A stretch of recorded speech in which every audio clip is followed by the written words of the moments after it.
On my journey to grow my YouTube channel, I of course want my videos to look as good as possible. But what does that even mean? That my content should be like watching a movie? Ridiculous! I want my channel to feel like we're hanging out. I spend my time learning about stuff and I want it to feel like we're buds having a conversation and I'm telling you about all the interesting things I've learned. Why do I need crazy dynamic range for that? I see a lot of content online telling me I should be creating cinematic content and shooting in log, otherwise my videos will look like garbage. Is that true? Well, I tried it, and that's what this video is about. It's about whether shooting in log is actually useful or if it's an overrated feature pushed by snobby elitists. But seriously, here's my problem with shooting in log. Color grading is absolutely amazing, but it's very complicated and it takes a lot of time. I imagine there are other people like me who want to grow their YouTube channels, but instead of working on things like storytelling or brainstorming great ideas, they're tinkering on their computers trying to make their footage look slightly better. And I think that can be a waste of time. Before I go on, let's look at some actual footage, then I'll talk about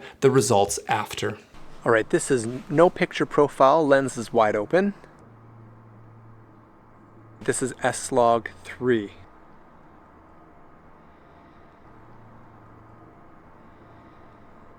Look at that nice time of night. Look at those pretty colors of that tree. That's no picture profile. S-Log 3.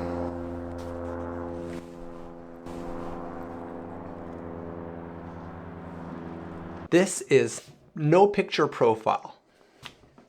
This is S-Log 3 at auto ISO exposure up 1.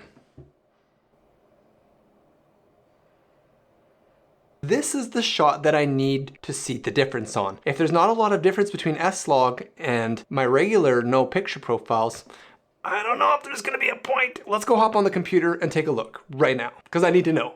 So what did you think? Was there a big difference? There certainly is more information to play around with. And I understand why a lot of creators want this ability. If you are using your camera as a tool to create art to tell your story, then all the power to you. The problem is this tool often gets marketed to the wrong people. And I think a lot of people spend a lot of money buying the wrong tools and spend time learning the wrong skills. To be honest, I thought the no picture profile footage looked great. Was I able to squeeze a little more life into the shot with my pathetic attempt at color grading? Sure. Would you notice the difference if I shot my entire video with no picture profile versus S-Log? Probably not. Okay, my takeaway is this. Shooting in log is ideal for scenes that have tons of contrast, bright brights and dark darks. For the average person on YouTube offering talking headshots or tutorial videos, is that necessary to make them successful? No. Does shooting in log help people who shoot in conditions where there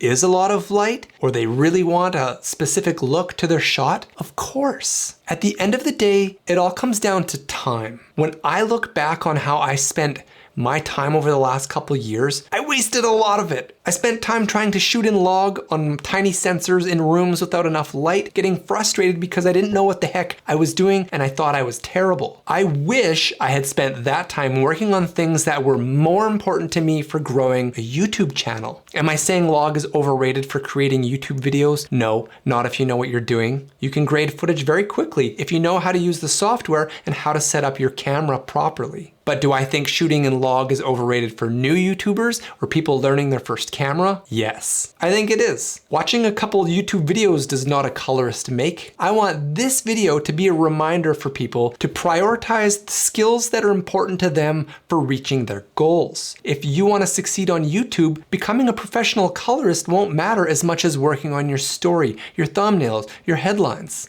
Shooting in no picture profiles is just fine as long as you understand how to use the camera properly and to have the correct lighting. Don't make the same mistake I did with buying the wrong lights. Watch this video to see why my old log footage looked like trash and how you can save yourself hundreds of dollars and hours of time with this tip that took me years to figure out.